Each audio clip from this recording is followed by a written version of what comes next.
Troisième grande famille d'activités, combler les blancs du texte, faire des inférences. On peut le faire à l'intérieur d'un texte lui-même,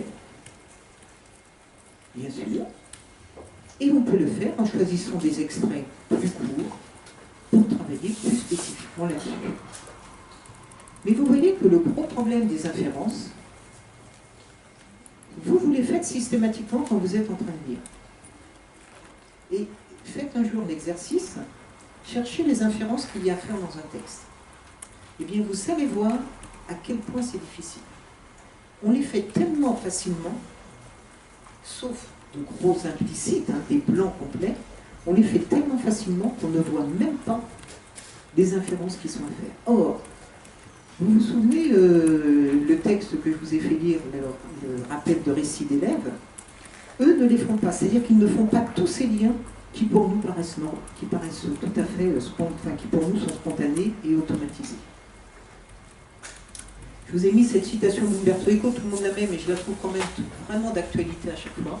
Le texte est une machine paresseuse qui exige du lecteur un travail coopératif acharné pour remplir les espaces non dits ou de déjà dits restés en blanc. Or, nous faisons comme si ça allait de soi. Et ce travail-là, non, il faut vraiment le rendre visible. Comment rendre visible? Proposer un texte. Un petit texte, donc, le poivre magique, le chevalier Gauvin vient de rencontrer un drôle de petit bonhomme. Tu dis que ces arbres t'appartiennent, hein? Je ne suis pas un nain, mais un lutin, et le roi de la forêt. Le chevalier se mit à genoux devant lui au cœur. Oh, roi, je te salue. Le lutin, vexé, décida de lui donner une bonne leçon. Il prit une pincée de poivre et la lança au visage du chevalier. Gauvin éternua. Quand il rouvrit les yeux, il vit avec épouvante que la forêt s'était agrandie au-dessus de lui. Les champignons étaient gigantesques, et tout là-haut, le lutin le regardait en riant. Un trou, un blanc énorme. Alors, je vous l'avais déjà annoncé parce que j'avais laissé un espace. Les plus faibles compreneurs sont ceux qui n'ont pas conscience de tous ces trous. C'est-à-dire que pour combler un trou, il faut déjà savoir qu'il est là.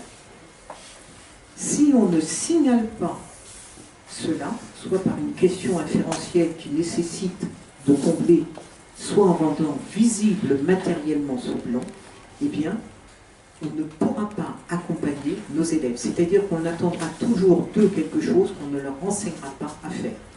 Je vous rappelle nos obstacles. Voilà.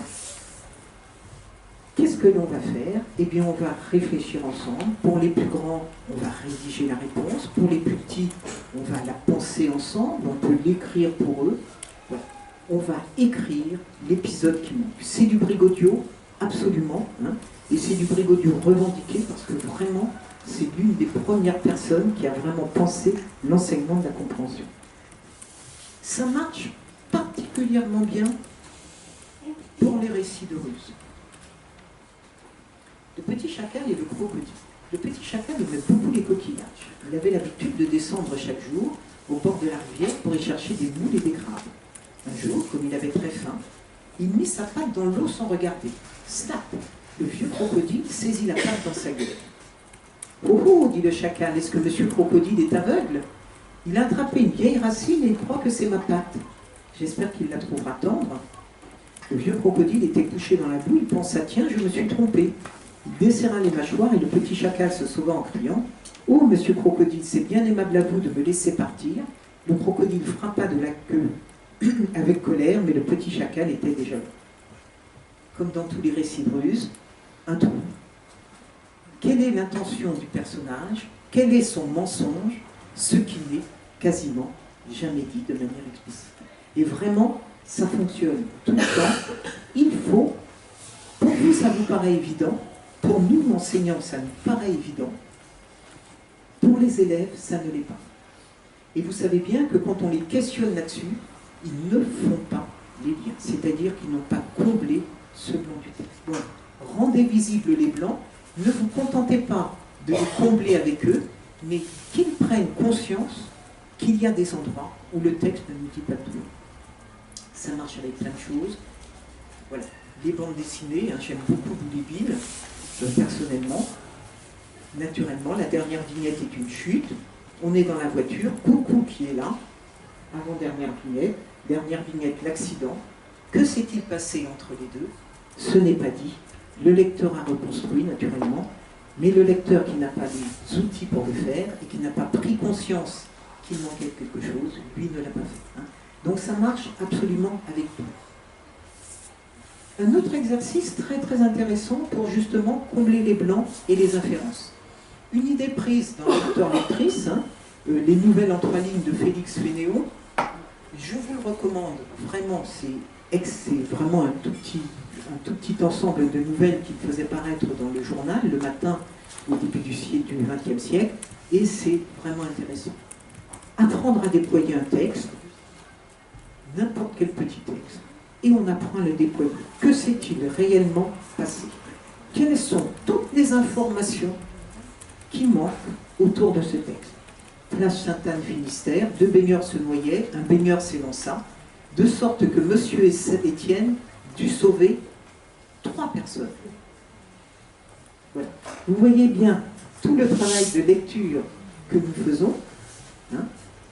Maintenant, il va falloir le déployer, le décomposer pour pouvoir rajouter les informations cliniques. Hein. Donc, si mon candidat échoue, je me tue, avait déclaré M. Bellavoine, de Fresquienne, scène inférieure, il s'est tué.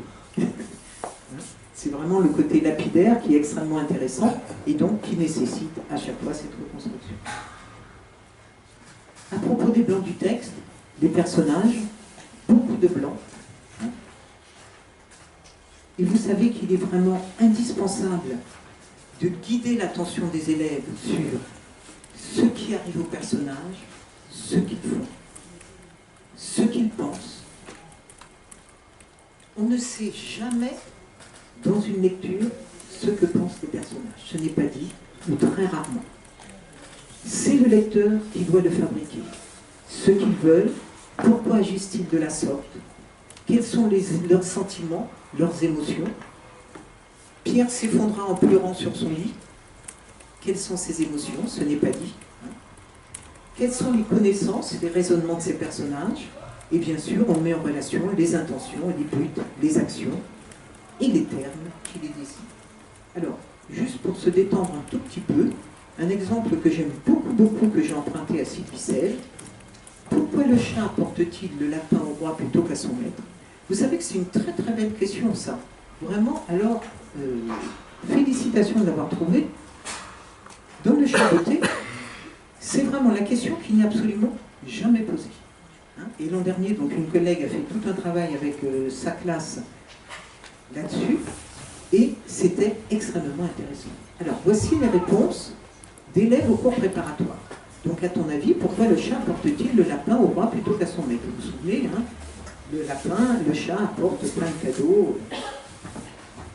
Première réponse, parce que le chat n'aime pas, parce que son maître n'aime pas le lapin. Oui. Parce qu'il n'aime pas son maître qui veut le manger. Bien. Pour que le roi l'aime. Pour que le roi le garde au château. Pour que le roi aime son maître, on approche. Pour que le roi croie que son maître est riche, et pour que le roi pense que son maître s'appelle le marquis de Carabas.